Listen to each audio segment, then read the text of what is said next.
Le journal du Vendée vous est présenté par Chastoro.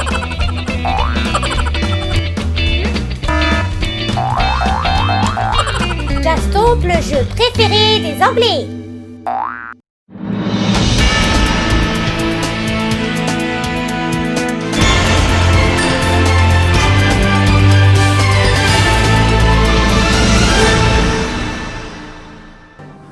Bonsoir à tous et merci d'être avec nous ce soir pour ce deuxième épisode du Journal du Vendée. Au sommaire ce soir, Romain Attanasio fait du ski, une soirée barbecue qui tombe à l'eau et un clash dans l'équipe.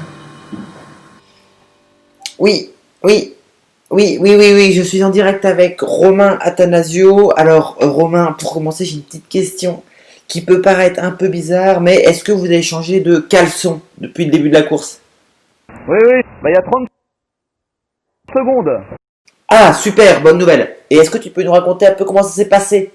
C'était un sacré défi. Je raconte pas. Quand je vais sur toi en me disant, bah allez mon grand, là t'y vas, y a pas le choix. En plus j'avais pas le choix, c'est ça qui est incroyable, c'est que je rentrais dans le poteau noir, le vent, je sais qu'il y avait des grains devant moi, donc c'était maintenant ou jamais en fait. Et jamais, ça voulait dire quoi? Ça veut dire que je rentrais dans le poteau noir. Tout nu, oui, on imagine que ça va pas être une situation très simple à gérer, en effet.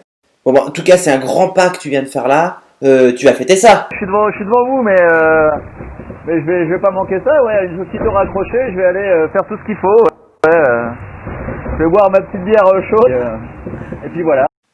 Super. Bah merci Romain. Et à bientôt. On passe tout de suite à l'analyse de la cartographie. Alors Mélanie, qu'est-ce qui s'est passé cette semaine? Merci Romain.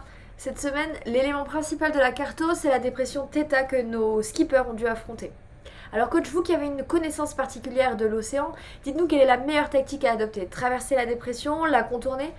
Alors oui Patricia, en effet, j'ai très envie de vous présenter la technique d'Alex Thompson qui pour moi est certes originale, mais pour le coup très très efficace. C'est parti.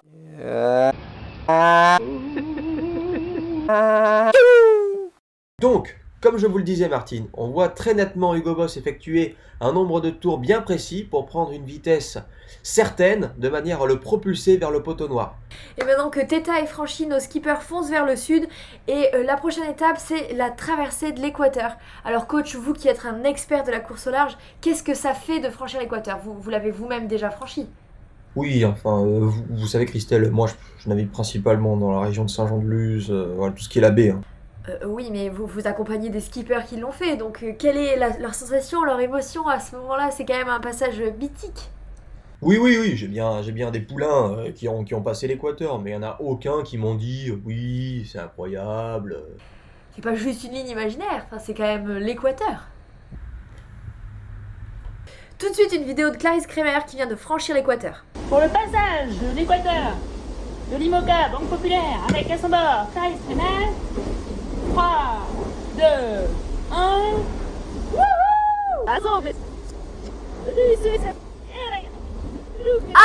Ah, vous voyez qu'il se passe quelque chose, vous voyez là. C'est pas rien ça quand même. Alors oui, ouais, changer de sens. Du coup, on enchaîne avec les séquences on-board. Comme il se passe rien, voilà. Salut à tous, bon ben voilà, qui dit arrive dans les mers du Sud dit fin de la saison des barbecues, donc je vais me séparer du mien. Je vous avoue que c'est un peu à contre-cœur parce que j'aimais bien les saucisses et les merguez, mais bon c'est comme ça. Ouh, ça fait un armement en plus ce truc. Allez, hop, ça dégage, à la flotte. Je ne veux plus en entendre parler. Allez, salut le barbecue. Oh, mince, j'ai oublié d'aller me faire dedans. Qu'est-ce que c'est? Bon, Seb, qu'est-ce que tu as? Apéro, tu dis? Ah bah je me fais la moustache et j'arrive. Allez, dur pour la moustache. Bah c'est bon, ça suffit, ça m'a saoulé. Allez. Eh Seb, je t'ai rattrapé, regarde. Allez, j'arrive.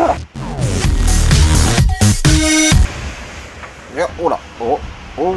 Bon, j'ai entendu des bruits, je suis sûre que c'est des fouines. Mais vous avez entendu vous aussi là? Je suis sûre qu'elles ont fait un nid dans cette boîte qui est juste là, faut que je m'en occupe. Je vais me les faire, je suis sûre qu'elles sont là. Eh oh, c'est le proprio! Oh, fais-moi les malines là, hein? Oh bah non, c'est pas grave. Salut, c'est Pip Hart, je suis en train d'installer un moteur sur mon bateau. C'est complètement interdit mais personne me regarde ici. La touche finale, c'est l'hélice. que je cachais dans mon soutien-gorge depuis le début pour échapper au contrôleur. Et tout de suite, la rubrique en ligne avec, et ce soir avec nous, Giancarlo Pedoté. La semaine dernière, on m'a dit que vous n'aviez pas forcément compris tout l'humour japonais. Moi, ça me paraît quand même des compétences de base. Mais bon, pour cette interview de notre ami italien, nous avons décidé de faire appel à un interprète. Oui, bonjour Giancarlo, est-ce que vous me recevez? Alors, Giancarlo, dites-nous un peu comment ça se passe la nourriture à bord de votre bateau. Vous mangez les pizzas, les pepperoni? Mi sono portato pochissimo succo di frutta per questi Ah, di c'est pas peso, vrai. pochissime Ah, non, c'est une bottiglie blague. À chaque fois- e quindi la maggior parte di questa bottiglia la offro a Nettuno. Ah oui, on connaît ces bonnes recettes de l'Italie. Oui, Giancarlo, Allez, une oh toute dernière question pour Thierry. Et voilà, c'est sur ces quelques mots des skippers que se finit le journal de Vendée. Moi, je vous dis à la... Oui. Quoi, Léo? Oui, bon, vas-y, fais la blague. Oui, je vous disais, la classe IMOCA a décidé de mettre des mâts standards pour éviter la casse, non? Oui, et alors? Eh ben, c'est raté. Encore un mât cassé. Encore un mât cassé.